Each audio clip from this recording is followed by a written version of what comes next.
I'm not going to pretend to be anything other than a novice in a complicated space universe.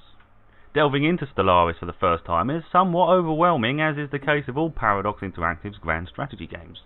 Interstellar universes are often riddled with complicated features. Thankfully, the helper in the game is actually helpful.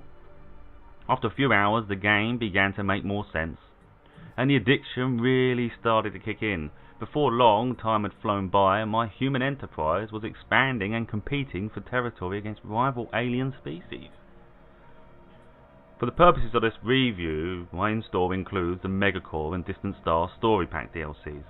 As a new player, I honestly don't know where the base game ends and the DLC kicks in.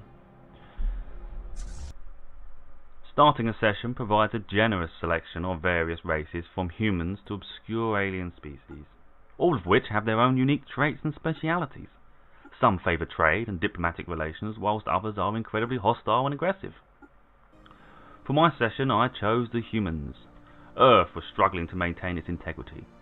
New, hospitable planets needed to be explored and researched as to their viability to be a host planet for colonization. Congratulations on having colonized a new world. Our colonists are now in the process of building their first settlement. There's much to manage and navigate, plenty of micromanagement, though it's not tedious and boring. Research needs to be regularly updated to keep the Enterprise progressive and within the technological advancements of rival factions. Whilst there are a variety of ships to build and design, the options are simpler and less daunting than first appear. To break it down simpler, there are ship types for specific tasks. Military ships, therefore, they're the Navy attack vessel which protects the colony and invades rival territories within war declarations. The science ship is for research in unknown territory and debris. Construction ships build outposts on research territories. After an outpost has been established, resources and research opportunities can be retrieved by assigning the construction ship to build mining and research stations. When aliens occupy the area, then an observation station can be built to monitor and learn from them. Transport ships are for assault armies and kept and maintained. These need protecting by the Navy as they have no defence. Colony ships are for settling the empires onto habitable planets. Understanding the differences helps hugely with building and managing the fleet. Knowing which ship is required for a given task becomes second nature. With the help of researching new parts and technologies become available. Regarding ships, the defence, attack and speed and manoeuvrability can be enhanced, though it's a slow process. The fleet can be upgraded to the latest technological advancements by the click of a button within the fleet selection. The requirement is for them to return to the nearest starport for engineering work to be completed. This is the same process for recovering the fleet's health after an attack. Battles are incredible and thrilling.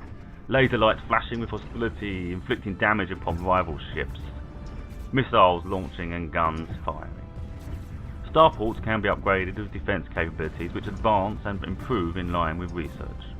In the event of an ensuing annihilation, it is possible to retreat and teleport away from danger to save the fleet. Their whereabouts will be unknown temporarily until they reappear suddenly, somewhere in the universe on the map. Caravan traders and pirates regularly travel through, either offering a service or stealing from the colony. Military ships and starport defences make light work of them, though. Fighting fully fledged alien factions is a lot more troublesome. They are often more advanced with incredible firepower and speed. Diplomacy is an integral and useful feature. I'm insulted regularly by species that hate humans or don't like that my territories are in close proximity to theirs. Before long, hostilities worsen beyond classing each other as rivals into a full-blown declaration of war. We have declared war. We have a galaxy to win. Sometimes the war is only declared to humiliate the other and provide prestige to the victor. Other occasions are to conquer, though it's not easy. During my session, after a long period of expanding and exploring, a friendly species made me an offer. They would like to form an enterprise together. As time progressed, others joined. The benefit of this is that when any of us are challenged to a war or we declare war ourselves, there's support for one another. Increases the odds somewhat of a successful or neutral outcome. Wars can be surrendered, mutually ended, or demand the other surrenders.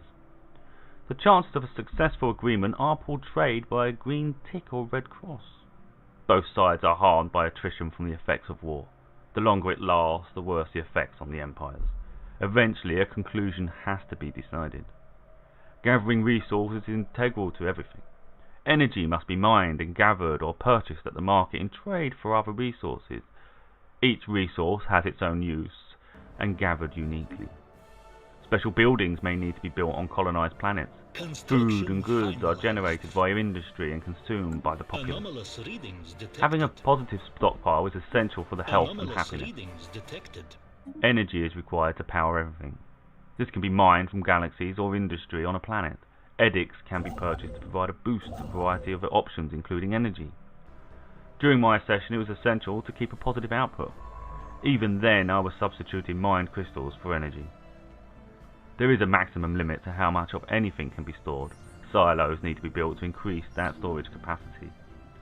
There's a lot more layers and detail within Stellaris. The longer you play, the more you notice the extra features and information. There's regular text dialogues and pop-ups of incidents to decide a choice. The result will either have a negative or positive consequence. Stellaris is a game of exploration, resource gathering, diplomacy and warmongering. There's a real sense of survival and an eagerness to endure, without realising time has elapsed and the session has continued for hours.